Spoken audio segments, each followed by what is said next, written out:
Hi, and welcome. You're listening to the X22 Report. My name is Dave, and this is episode 2281B, and today's date is September 20th, 2020, and the title of the episode is Plan Comes into Focus, Senate Was the Key, Justice is Coming, Law and Order.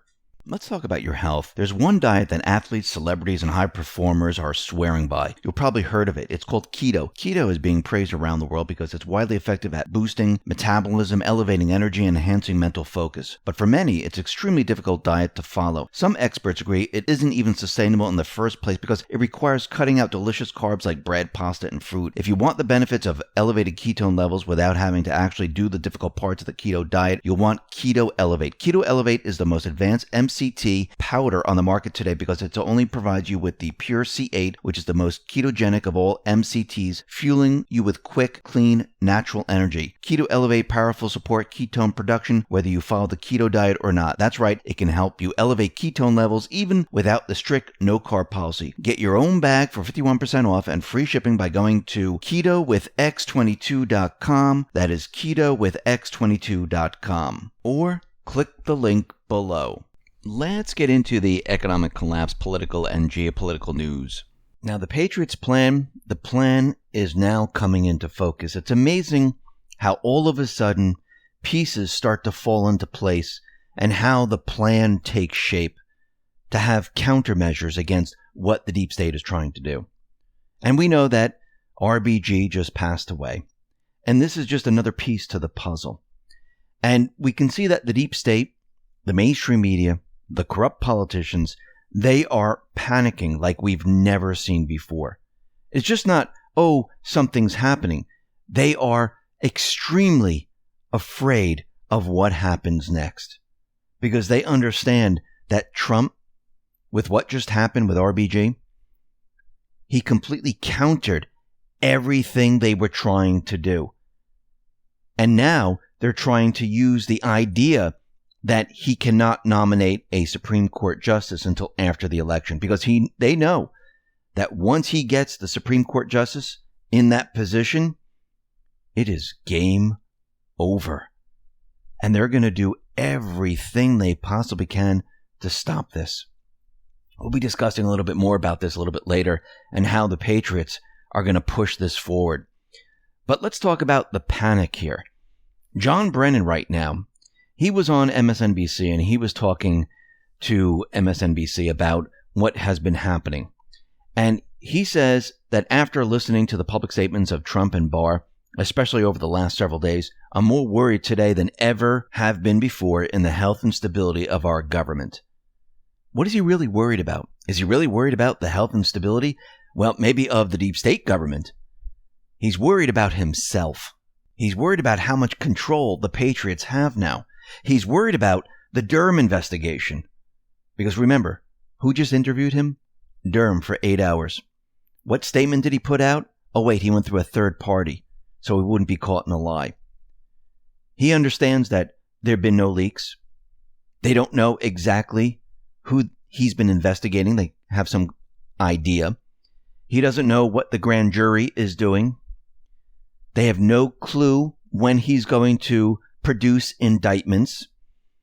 And we know that the deep state, the corrupt politicians, they know that these investigations are real. They're not just made up. It's not an illusion because we have the House and the Senate of all the corrupt politicians saying we need to look into what Durham has been doing. Why would they need to look into what Durham has been doing? Because they have no clue what he's been doing. And they're panicking. They're afraid. They're nervous. You wouldn't stop a fake investigation. You would only want to stop an investigation that is moving forward and there are indictments coming. This is why they're trying to push so much pressure on the Inspector General to look into this. But again, this is obstruction. That's exactly what it is. This is how panicked they really are. And to bring in even more panic, we know that RBG, Ruth Bader Ginsburg, she just passed away. And on her deathbed, the mainstream media is reporting that she had her last wish. And she said, "My most fervent wish is that I will not be replaced until a new president is installed." So really, they want us to believe that the Supreme Court justice, she doesn't want to be replaced until a new president. So if Trump wins the election, they're going to wait another 4 years. Does that even make sense? Would an individual who believes in the rule of law, they would want to leave the Supreme Court on a 4-4 basis where it could be a tie? Does that make any sense? No, this is the mainstream media, the deep state, trying to push a narrative. How else are they trying to push this narrative? Well, The Hill put out, majority of voters say Trump should not nominate a Supreme Court justice this year. Really, just like the fake polls with the election. They're trying to convince the public that this is what the people want. But remember, the people voted for Trump to put a Supreme Court justice in the Supreme Court if one should be removed, or if one retires, or if one dies. And the people, they don't want him to wait. The people want him to do what the president is supposed to do. The president is supposed to nominate another Supreme Court justice and have that position filled. And the people out at Fayetteville, North Carolina, during his rally, they were chanting, "Fill that seat." Take a listen. This can only happen in North Carolina.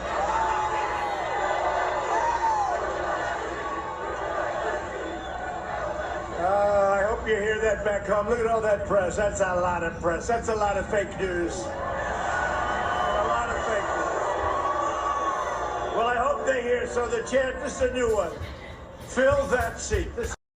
And most likely, if you go to every single rally and the people that support Trump, they're all screaming and yelling, "Fill that seat." They don't want him to wait. But who does want him to wait? The mainstream media, the corrupt politicians, the deep state, and the rest. They don't want him to fill this position. Now, what's very interesting is that Pelosi, she is talking about using impeachment to stop the SCOTUS nomination. She says we have arrows in our quiver. Now, this is very odd. She was being interviewed by Stephanopoulos on ABC, and he mentioned, do you think he should be impeached if he nominates an individual for the Supreme Court before the election? And this is when she responded. So nobody was talking about this until the mainstream media brought this up. Was this planned? Of course it was. So let's get this straight. Nancy's going to try to impeach him because he's following the Constitution. The Constitution says he needs to fill this position. And they don't want this to happen. Is this going to work? Of course it isn't. They're panicking. They know that they can't impeachment on this. They don't have anything. Yes, will they dig something else up? They'll try again. Will it work? No, it will be shut down very, very quickly. Now, with RBG out of the way, what else does this do? Well, it allows the Affordable Care Act to be challenged. Remember, this is coming up on November 10th, a couple days after the election, and they're going to review Obamacare. Remember, Obamacare is a complete and utter disaster. Before Trump came into the picture, Obama's Obamacare exchanges, they were going bankrupt, one after another. It was a complete and utter disaster. The insurance premiums on those people that wanted to purchase insurance was skyrocketing. And it, in some places, it doubled or tripled where people couldn't even afford it. Plus, there was a penalty on there if you didn't do what they said to do, get insurance. And most of the people couldn't even afford it. It was hurting people. But what's very interesting is that all these individuals, what they said back in 2016 is completely what they're saying today. Let's go back in time here. This is February 2016. This is Chuck Schumer. He said, everything has changed. The politics are completely different on the court. Attention GOP, senators confirmed 17 SCOTUS justices in presidential election years. So this is interesting because they were trying to get a Supreme Court justice onto the Supreme Court during the 2016 election. That's what he said. What does he say today? The American people should have a voice in the selection of their next Supreme Court justice. Therefore, this vacancy should not be filled until we have a new president. Well, first of all, the American people do have a voice. They voted for Trump. Trump will carry out the people's will to put a Supreme Court justice on the Supreme Court. That's how the people have a say. But look how he's completely opposite of what he talked about in 2016. Let's look at Hillary Clinton here. This is what she wrote. This is her statement on the passing of Justice Scalia. The Republicans in the Senate and on the campaign trail who are calling for Justice Scalia's seat to remain vacant dishonor our Constitution. The Senate has a constitutional responsibility here that it cannot abdicate for partisan political reasons. She's absolutely right. The president must follow the Constitution. Then we move on to Obama. Now, this is a clip of Obama talking about the Constitution, the Supreme Court. Take a listen. It's supposed to happen now. When there is a vacancy on the Supreme Court, the President of the United States is to nominate someone. The Senate is to consider that nomination, and either they disapprove of that nominee or that nominee is elevated to the Supreme Court. Historically, this has not been viewed as a question. There's no unwritten law that says that it can only be done on off years. That's not in the constitutional text. So if we go back to his Twitter account, which is back in 2016, this is what he said. The need for a ninth justice is undeniably clear. Already this past June, we saw a deadlocked Supreme Court with no tie-breaking vote, unable to reach a majority on a major immigration case, leaving our nation's immigrants in limbo. Today, what does he say? Obama calls on Senate not to fill Ginsburg vacancy until after election. So back then, he was saying we cannot leave the country in limbo, and we cannot leave the country in limbo. This goes against the Constitution. Now, they were asking Trump, who does he believe is the next pick? And he's saying that it most likely will be a woman, which I agree with him. I do believe he should be placing a woman on the Supreme Court. And we can see that the deep state, the corrupt politicians, they are going to hit very hard at this individual. But Undercover Huber, he pointed out something very interesting, because all these individuals who are trying to stop this, saying that we cannot do this before the election, we don't have enough time. Undercover Huber tweeted this out. A total of 61 SCOTUS justices have been nominated and confirmed to the Supreme Court since the turn of the last century, 1900. 70% of these 43 justices were confirmed in under 46 days, the amount of time remaining until November 3rd presidential election. Then he gave a list. Lewis Powell, 45. RBG, 42. Harlan Stone, 31. Arthur Goldberg, 25. And actually, he continued listing all these, and there have been 4 Supreme Court justices that were confirmed, nominated, confirmed on the same day. James Byrne, George Sutherland, 0 days, William Taft, which he became the Chief Justice, Edward White.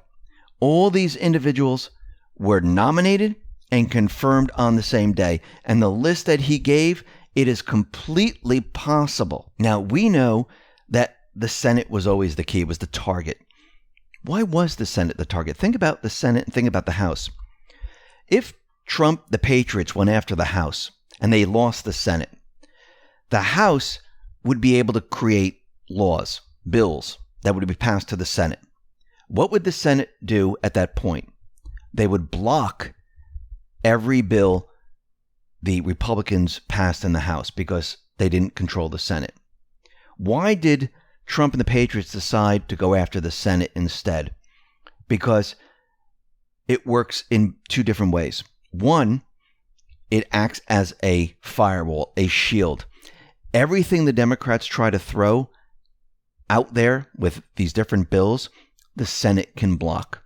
The Senate also has the power to review the nomination and confirm individuals. What has Trump been doing this entire time? He's been nominating federal judges, and the Senate has been confirming them. Let's talk about protecting yourself and your home. Burglaries across the country are on the rise. For example, San Francisco has reported a 40.8% increase in burglaries since the shelter-in-place orders began. Don't let yourself or your family become a target. Make sure your house is protected with ultra-bright night solar lights. The night solar lights can be installed virtually anywhere due to the fact that they're solar-powered, zero batteries, and there is no wires to mess with. Night Solar Light is going to give everyone 52% off their own ultra-bright floodlights, plus free shipping included. Go to nightsolarlight.com or click the link below. Why was this important? This was important for the trials. This was important to remove all those judges that were blackmailed, that were corrupt, with judges that were going to follow the rule of law. What else is the Senate good for? The Senate also confirms the Supreme Court. Can you imagine if it was the other way and they went after the House and not the Senate? Do you think these federal judges would have been confirmed? Do you think the Supreme Court justices would have been confirmed? No, they wouldn't. This is why it was always the key. Now, yes, there's going to be certain individuals, probably like Romney, Kurkowski, who are not going to vote for what Trump wants, with the rest of the Republican Party. We've seen this in the past. But I do believe there's enough votes there to carry this through. And I want to go back to post 2448. It says, "We are at war." This is November 7, 2018, by the way. Think logically. Why was winning the House majority the primary goal for them? To this point, what chamber is currently directing the Department of Justice FBI investigations? To this point, what chamber do they feel most threatened by? While the focus was on the House for them, due to above, our underlying focus was adding pro-POTUS members to the Senate and safely securing a pro-majority. The Senate is worth so much more. The Senate controls judges, cabinet positions, without House approval. The Senate Judiciary Committee has direct oversight over the Department of Justice and FBI, more power than the House. The Senate was always the primary objective. And it was. Because look what they have done with the Senate. This is very important. This entire plan, each piece of the plan, was put into place on purpose. You might not have seen it at the very beginning, but here we are at the end. And look what it has done. Now, think about the next part of this. Everyone is worried about the elections, the manipulation, the chaos. We know their plan. We know the playbook. We know exactly what they're trying to do. What happens if there's no determination because of the chaos, the manipulation in the elections?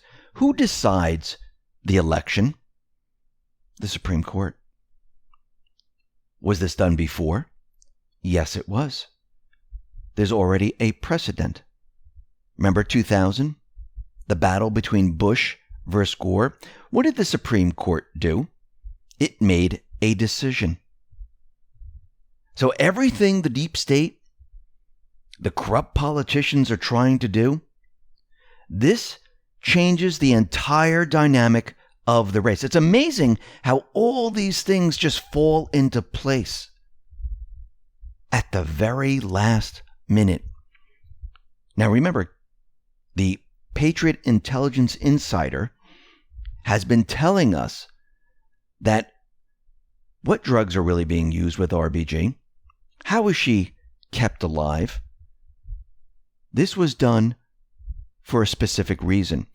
The deep state, the corrupt politicians, thought they would be able to use this at the right moment to change the narrative, to change the entire storyline. Because what has happened? There are riots, there are events of COVID. People are starting to see the truth. Actually, a lot of people are starting to see the truth. Their events are falling apart. So how do you clog the news cycle? How do you change the narrative at the right moment? What they didn't realize is that this falls right into the Patriots' plan. And now they're trapped. Now, they do believe everything that they're pushing out there about how Trump can't nominate someone, how we can't approve them. Remember, who controls the Senate? Not the Democrats, not the mainstream media, not the corrupt politicians. And it's Trump's constitutional duty to nominate someone and have someone put on the Supreme Court. And this is what he tweeted out. This is Trump. At GOP, we were put in this position of power and importance to make decisions for the people who so proudly elected us, the most important of which has long been considered to be the selection of the United States Supreme Court justices. We have this obligation without delay. Now, McConnell is already saying, yes, we are going to push this through. What does this mean? This means Trump is going to have someone in that position before the elections. This means the deep state, they have lost all leverage. Everything that they're going to try to do, and I do believe this is why the Patriot Intelligence Insider has told us, go back to the beginning to understand the end. What happens at the end? The deep state pushes the riots. They push mayhem. They push chaos. Now, once the Supreme Court makes their decision and the election chaos ends and Trump is now the president, what can he do to stop this? Well, we know he can use the National Guard. We know he can say that this is an insurgency. Because remember, the deep state is going to push this as hard as they possibly can. Do things a lot worse than what we're seeing today. But the difference is the people are awake. They understand this. They see it. They see clearly. But yes, we're going to go through a very bumpy road during this small window where the Supreme Court is looking at this and they're creating chaos to basically clog the news cycles, try to change the narrative, try to get him out of office. And it's going to be a very chaotic, hectic time. But right after that, I do believe law and order is going to control the entire situation. And we're going to see major arrests, and we're going to see the patriots control the entire situation. But between this small window here, I do believe that everyone should be prepared and ready for what is coming. Just like being prepared when the pandemic hit, like being prepared when the riots started and the fires started. Yes, there's going to be a small window, but today more people are awake than are sleeping. So things are going to look a little different. Patriots are going to be out there. Patriots are going to be taking control. And we can see that the deep state, they're going to deploy everything they possibly have. But who has the upper hand in the end? Trump and the Patriots. We're completely in control. Now, what's very interesting is with this pandemic, we're starting to realize that this PCR test that tests you for COVID, it seems that there's a lot of false positives, and there's many studies on this test. This is coming out of the UK Parliament and Scientists, and they have concerns about the PCR test. And this is Professor Carl Hennigan, one of the authors of the study. And he's talking about the viral cultures of COVID-19 infectivity assessment, a systematic review. And he's saying that there's a risk that increases when you continually have people take the test. And he said in the UK, it will lead to an increased risk of sample contamination and thus an increase in COVID-19 cases. What are they talking about? Well, Dr. Pearce says that when the labs report numbers of COVID-19 cases to the city of Houston, they only offer a binary option of yes for positive or no for negative. But in reality, it comes in what is called cycle thresholds. It's an inverse relationship to the higher the number, the less the virus there was in the initial sample. Some labs will report out to 40 cycle thresholds. If they get a positive at 40, which means there's a tiny, tiny, tiny amount of virus there, that gets reported to us as positive, and we don't know any different. So there's no control of how many cycles they go. Some can go 40, 50, 60. They'll just keep going until they get something. And this is why the scientists are looking at this, saying that these tests are not very reliable. And the team reviewed evidence from 25 different studies where virus specimens have positive PCR tests. The researchers state that the genetic photocopying technique scientists use to magnify the sample of genetic material collected is so sensitive it could be picking up fragments of dead virus from previous infections. The researchers reach a similar conclusion as Dr. David Pearce, namely that a binary yes-no approach to the interpretation of RT-PCR uninvalidated against viral cultures will result in false positives with segregation of large numbers of people who are no longer infectious and hence not a threat to the public health. If you go to the CDC and you go to their fact sheet, they also acknowledge the possibility of false positive with the PCR tests. And what I find very interesting is that Dr. Oz was being interviewed on Fox News, and he mentioned something about the flu shot. And if you get the flu shot, that could show up as COVID-19. Take a listen to what he said, because once he mentioned that, she kind of shut him right down. Flu shot, get a flu shot. It's not just a flu shot. It increases the chance, it seems, of you getting COVID-19. In Italian studies, people had the flu vaccine had lower risks of death. I gotta run. So as you can see, everything that the deep state, the mainstream media has been trying to push is completely falling apart with this event, this virus event. Think about the CDC coming out with saying that 6% of the people died compared to the numbers that they're putting out, the mainstream media is putting out there right now. Completely different, because some people were in a motorcycle accident. Yes, they might have tested positive for COVID, but they didn't die from COVID. They died from a motorcycle accident. Someone who had a heart attack. Yes, they might have had COVID, but they didn't die from COVID. They died from a heart attack. Very different. The actual people that died from COVID is now 6%. Completely different than what the mainstream media is reporting. And I do believe as everything comes to an end, and I'm wondering how the mainstream media, the corrupt politicians are going to keep the virus event going. At the same time, they're pushing the narrative for the replacement of Ruth Bader Ginsburg. I wonder if the virus is just going to fall by the wayside and just disappear, because it seems that people are really not afraid of going out to the polls. People are becoming desensitized to this entire virus. A lot of people don't even want to wear masks anymore.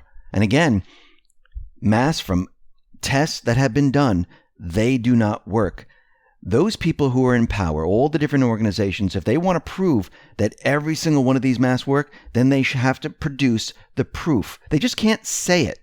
You need clinical trials, peer-reviewed, that you can repeat over and over. And it just can't be with a surgical mask. It has to be with a bandana, a shirt, a homemade mask. They have to test all different materials. And they have to show that, yes, these absolutely work. Without that, them just telling us, well, I'm sorry, it doesn't cut it. It's like them saying, listen, there's a room of radiation right there. Just put this jacket on, you'll be safe. Would you believe them? Would you just take their word for it? Or would you want to see tests to say, yes, this definitely protects against radiation? So once again, we should demand the tests showing that these masks actually work. Actually, from everything that we have seen, it works in the opposite way. Let's get into some of the posts here. This is from the Patriot Intelligence Insider, and this is post 4737, and it says, and it's a picture, and it says equal justice under the law. And this is a picture of the Supreme Court, and this is what I'm reading on top. Down below, there's a YouTube video. This is of Ronald Reagan, and it's a video of him telling us that we must fight. Hold the line. Why was that so important? Because in the movie of the Patriots, they were retreating because they thought all was lost. They didn't see any hope. And then Mel Gibson, in the movie, we heard a French officer screaming out, hold the line, hold the line. He looked at the American flag, grabbed the American flag, and ran through the British forces and ran up the hill, and the Patriots turned around and followed. And then all of a sudden, they saw that, wow, we can fight. There is a way. The same thing that just happened right now. What happened? All of a sudden, we have a Supreme Court justice that passed away. There is now an opening. The Supreme Court will decide who wins the election. This is why we were holding the line. Now we push forward. Now we must fight. And down below it says September 21st to 25th, track and follow events. Running Red, R-E-D. Post 4714. It says, hold the line, riders. Justice is coming. Now, I read this in two ways. Yes, justice is coming for those people that have committed treason, sedition, crimes against humanity. But a new justice is coming and will be filling that seat. Post 4738. This is a Twitter link to Dr. Simone Gold, and she writes, Nevada is now the seventh state quietly reversed their decision to block HCQ prescriptions for COVID-19. Physicians in Nevada can now once again prescribe HCQ as they deem necessary. Governors lied and restricted medicine that could have saved lives. They should be held accountable. Down below it says, how do you extend lockdowns, economic hardship, unemployment, fear, death count, dementia, Joe, etc., in order to paint a narrative, mail-in voting? When did narrative start? March, early, planned?